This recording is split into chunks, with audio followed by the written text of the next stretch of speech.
The sun was melting into the horizon, painting the clouds gold and purple. From the balcony of a well-furnished duplex, Susan watched the traffic crawl below. Long lines of cars, impatient horns, and a restless city that never truly slept. Her face, though still beautiful, carried a softness dulled by years of solitude. The laughter that once filled her home had been buried with her late husband, Patrick, 5 years ago. A knock came from the gate. 2 sharp hits, followed by the sound of a car horn. Susan's heart lifted. She smiled faintly, adjusting her wrapper before calling out to the housemaid. "Ngozi, that should be Helen. Go and open the gate quickly." Moments later, a sleek silver Toyota Corolla drove in. Helen, her only daughter, stepped out in a neat corporate outfit, her face glowing with joy and exhaustion. Beside her, Henry, her husband of 2 years, followed with a wide grin. "Mummy, my baby. Oh, I've missed you so much." They embraced tightly, the kind of embrace that only mothers and daughters share, the kind that hides words like "I wish your father was still here." Henry dropped the bags on the floor and smiled politely. "Good evening, Mummy." "Henry, my son, you look thinner. Lagos work no day tire you." They laughed. Henry's easy charm filled the air.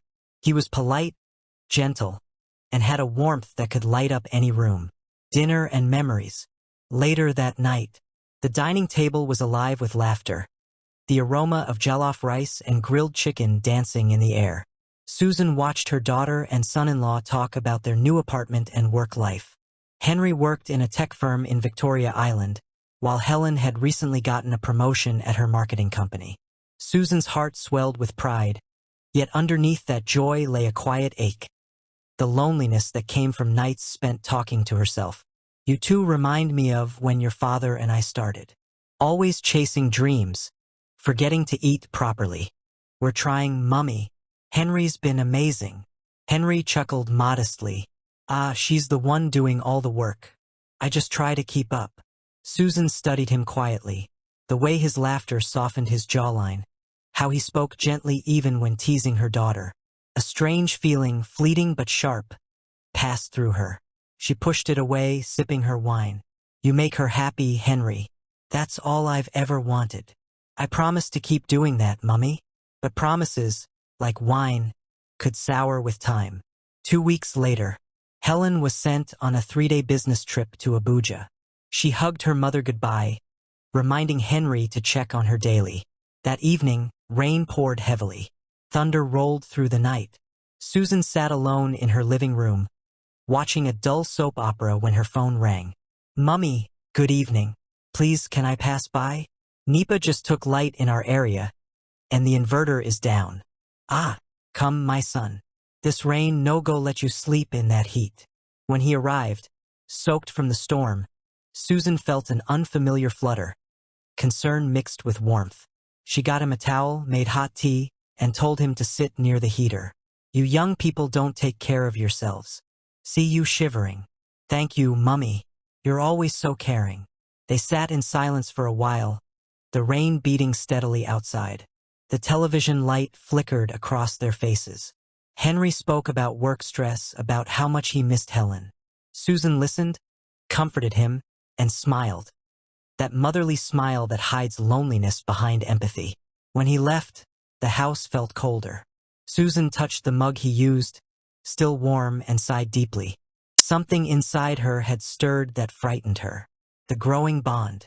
Days later, after that night, Henry began visiting often, sometimes to drop food for Susan, sometimes to fix things around the house. He called her Mummy with genuine fondness, but she began to hear something more in it. They talked about life, about the emptiness that lingers after loss. "I wish I'd met your husband, Mummy. Helen says he was a great man." He was. Losing him broke me in ways I can't explain. The air grew thick with emotion. Susan looked away, blinking back tears. Henry reached out to comfort her. Just a light touch on her shoulder, but it lingered a heartbeat too long. Both of them froze. Henry withdrew his hand. Susan stood up abruptly, her chest tight. I need to rest." But sleep refused to come that night. The whisper of guilt. Sunday morning found Susan and Helen sitting side by side in church. Henry sat beside Helen, flipping through the hymnal. Susan kept her gaze fixed on the altar, but her heart was in turmoil. Every time Henry's hand brushed Helen's, she felt a stab of something she couldn't name. Envy? Regret? Loneliness? After service, Henry helped her into the car, his palm resting on her arm a second longer than necessary. Susan noticed. Helen didn't. "Mommy will take you out next week. Okay? You need to enjoy yourself." "Of course, my dear." But inside, shame had already begun to bloom. Late evening, 2 weeks later, Helen had another late meeting. She called Henry to let him know she'd be home by 10 p.m. Meanwhile, Susan's power supply had failed again. Henry came over to fix it, as usual. It was routine, or at least it was supposed to be. They shared laughter over burnt suya, over silly jokes, over the loneliness that seemed to trap both of them in the same emotional cage. Then came silence, a silence that spoke louder than words. Henry looked at Susan, her tired eyes, the sadness behind her smile. Susan looked at him, the warmth, the comfort, the danger. The line blurred. Something irreversible happened in that silence, not through action, but through acknowledgement. When Susan woke up the next morning, guilt sat heavy on her chest like a stone. Helen arrived early, cheerful, and unsuspecting. She greeted her mother with hugs, kissed Henry on the cheek, and spoke excitedly about her business trip. But Susan couldn't look her in the eyes. Her hands trembled as she poured tea. Henry avoided eye contact completely. "Mummy, you look pale. Are you okay?" "Just tired, my dear. Nothing to worry about." Morning sunlight flooded the living room of the Lecky duplex. The air was calm, but beneath it, a silent war brewed. Susan had barely slept for days. Every time she looked at Helen, guilt stabbed her heart like a blade. Henry, on the other hand, had become unusually quiet, distant, and restless. Helen, oblivious to the tension, tried to keep the home cheerful. "Mummy, I made yam porridge. You'll love it." "Thank you, my dear. You always know what I like." "You too. Come and eat before it gets cold." Henry nodded, avoiding eye contact.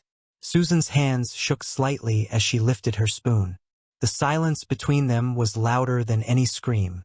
When guilt becomes heavy, it changes how you breathe, how you speak, and even how you look at the people you love. Susan felt it. Henry lived it. Helen. She was surrounded by it. A week later, it was Susan's 49th birthday. Helen insisted on hosting a small family dinner. Balloons, a cake, soft Afrobeats playing in the background. Helen had gone all out. Candles, laughter, memories. Henry brought a gold bracelet as a gift. "Happy birthday, Mummy." "Thank you, Henry. It's beautiful." Their eyes met for a second, too long, too loaded. Helen noticed. Her smile faltered for a heartbeat. You two are starting to act like you're hiding something." They all laughed, nervously. As the night went on, Susan excused herself and stepped onto the balcony. The city lights glimmered in the distance like broken promises. Henry followed minutes later to check on her. "Henry, quietly, you okay?" "Susan, I shouldn't be. None of this should have happened." "Henry, I know. But I don't know how to face her anymore." Their voices trembled. The door opened behind them. Helen stood there, watching, unnoticed. Her eyes narrowed. Her breath hitched. What shouldn't have happened? They froze. The music inside kept playing, oblivious to the storm about to break. The air became razor-sharp. Susan stammered, unable to speak. Henry tried to step forward, but Helen raised her hand. "Helen, shaking, don't touch me. Don't you dare."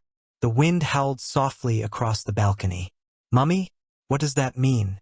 What did you do?" "Helen, please, it was a mistake." A mistake? You slept with my husband and you call it a mistake?"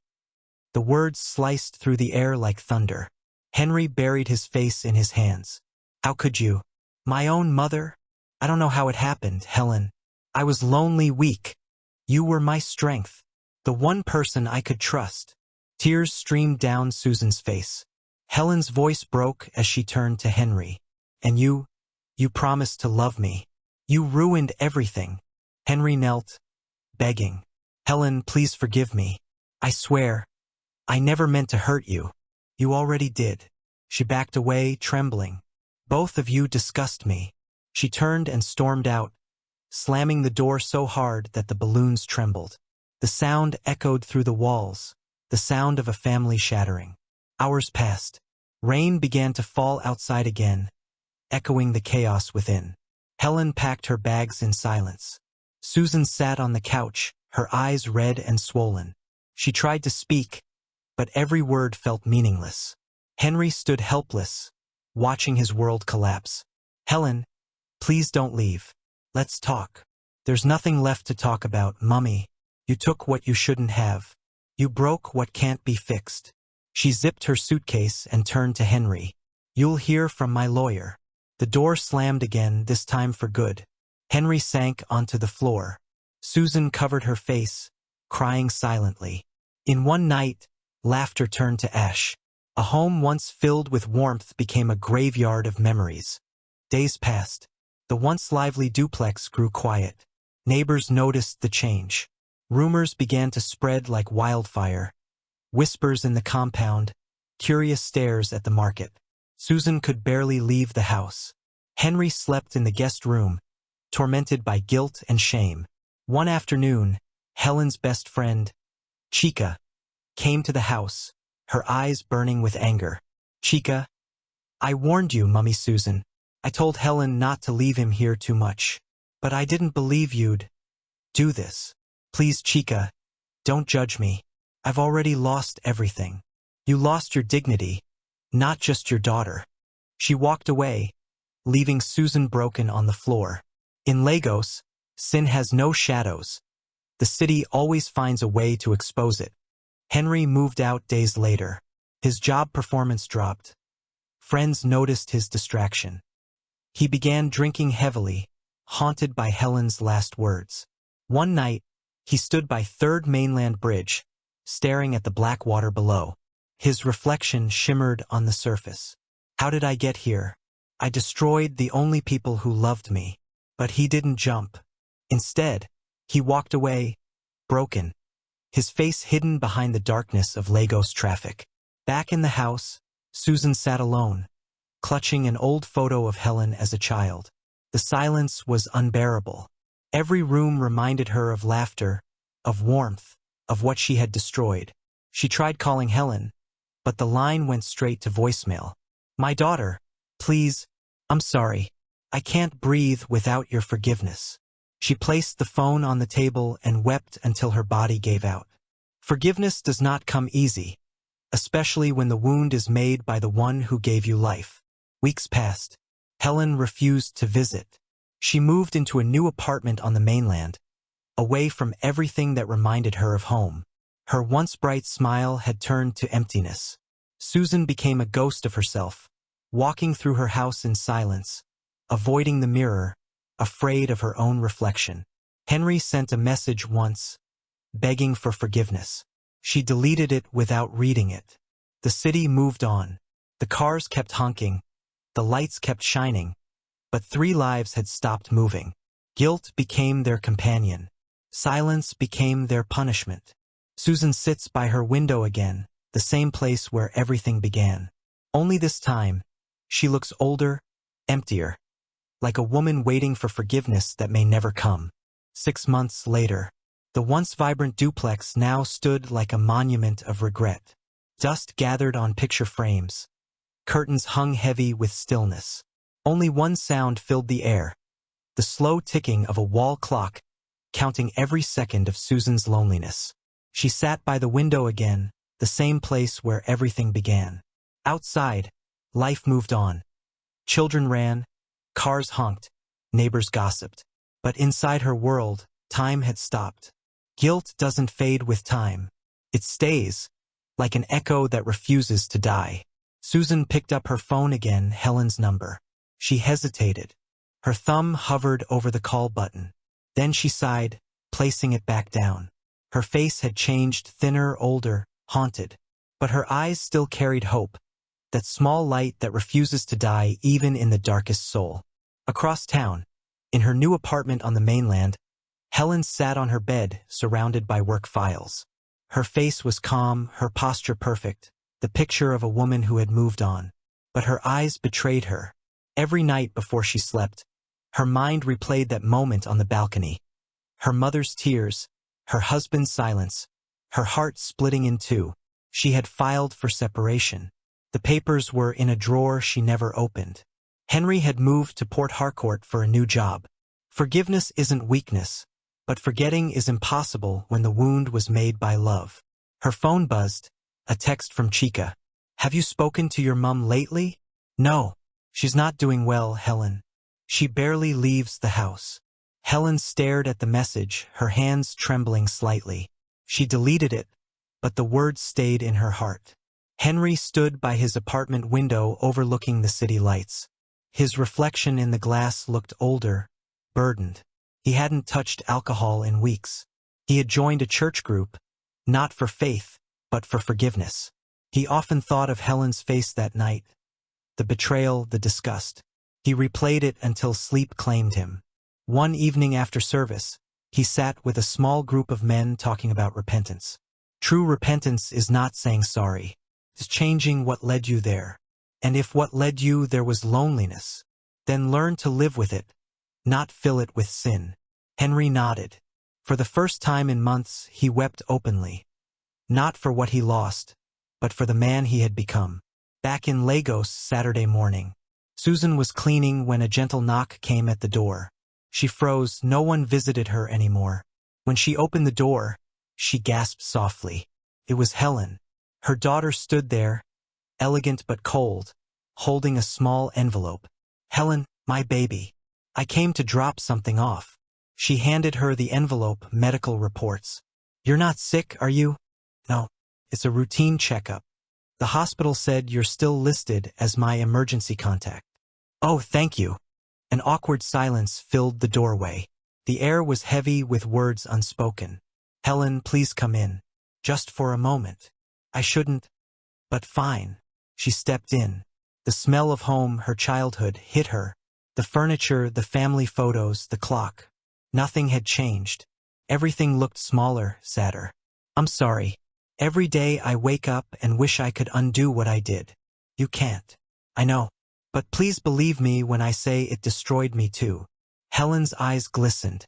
She looked around the house one last time. "You raised me to be strong, Mummy.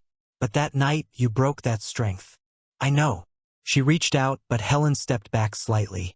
Not in anger, in pain. "I don't hate you. But I can't love you the same way either, not yet." She turned to leave. "That's more mercy than I deserve." The door closed gently behind her. Days later, Susan walked into a small church nearby. The last pew was empty, and she sat down, her eyes red from crying. The pastor's sermon echoed. "Pastor, sometimes God breaks us not to destroy us, but to rebuild what pride has corrupted." Susan wept silently. For the first time, she didn't beg for forgiveness. She asked for strength to forgive herself. There is a kind of peace that doesn't erase pain, but teaches you to live with it. One afternoon, fate played its cruel trick. At a restaurant in Victoria Island, Helen walked in for a meeting, only to see Henry sitting alone, reading a menu. Their eyes met across the room. Both froze. Henry stood, unsure. Helen took a deep breath and walked over. "Helen, you look well." "I'm surviving." "I didn't expect." "I'm not here for closure, Henry. I forgave you in my prayers. Not for you, but for me." He nodded, eyes glistening. "I'm sorry, Helen. I'll never stop being sorry." "Don't be. Just be better." They stood in silence for a few seconds. Not as lovers, but as two people who once destroyed something beautiful and now stood among the ruins, learning to live again. Helen turned and left. Henry watched her go, whispering a quiet thank you to a God he had only begun to understand. That evening, Helen sat by her window, watching the Lagos skyline glow. She reached into her drawer and pulled out a letter, old, crumpled, sealed with her mother's handwriting. She hesitated, then opened it. "My dearest Helen, If love could heal wounds, I would pour all of mine into yours. I have no excuse for my sin, only pain and remorse. I pray that time softens your heart, even if it never brings you back to me. No matter how far you go, you will always be my heartbeat. Mom. Tears rolled down Helen's cheeks as she folded the letter gently. She whispered softly, I miss you too, Mummy. Months later, Susan began volunteering at a women's counseling center, speaking softly to widows and single mothers about loneliness, mistakes, and grace. She never mentioned her story, but every word came from a place of deep truth. You'll make mistakes. We all do. Just make sure you learn before your mistakes destroy what you love. The young woman nodded, smiling through tears. As Susan looked out the window of the center, a taxi passed by, and for a brief second, she thought she saw Helen inside.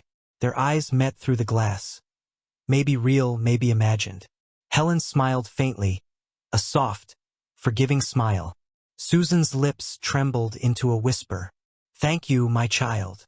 In the end, forgiveness didn't come with words, but with understanding. Some wounds never close, they simply stop bleeding. Susan learned that guilt can become wisdom. Helen learned that pain can become strength. And Henry learned that remorse can be a form of love. In a city that never sleeps, their hearts finally found rest. Not in each other, but in peace.